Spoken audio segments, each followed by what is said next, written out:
In a village called Calgary, located where the desert meets the grasslands, different groups of people lived together: the Hausas, the Fulanis, and the Tuareg. Even though they spoke different languages and had different customs, they lived together in peace and shared respect for their religion and tradition. One of the most important traditions was the wearing of the veil.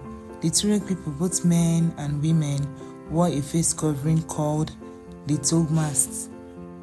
It protected them from the desert winds and showed respect for privacy and humility.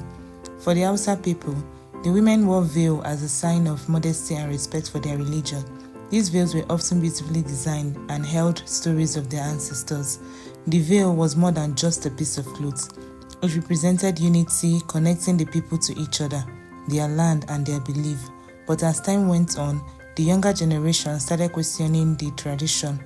Some saw it as something that belonged to the past and was holding them back from moving forward. Amina, a young woman, loved the veil her grandmother made, but she also wanted to experience life beyond the village.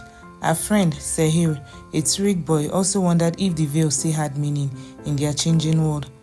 One evening, as they watched the sunset from a sand dune, Amina asked if they were holding on to something that no longer fit their lives. Sehir thought for a while and then said, "It's not about whether we wear the veil or not.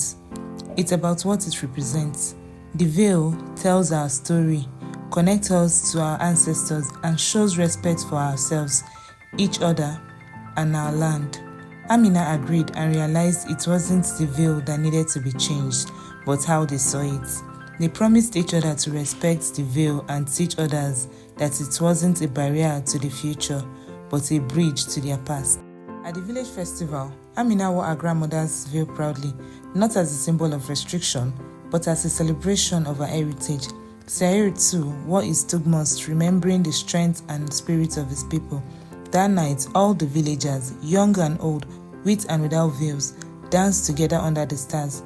They realized the truth: the veil wasn't a sign of separation, but of unity, and through it, they found the strength to face whatever the future might bring.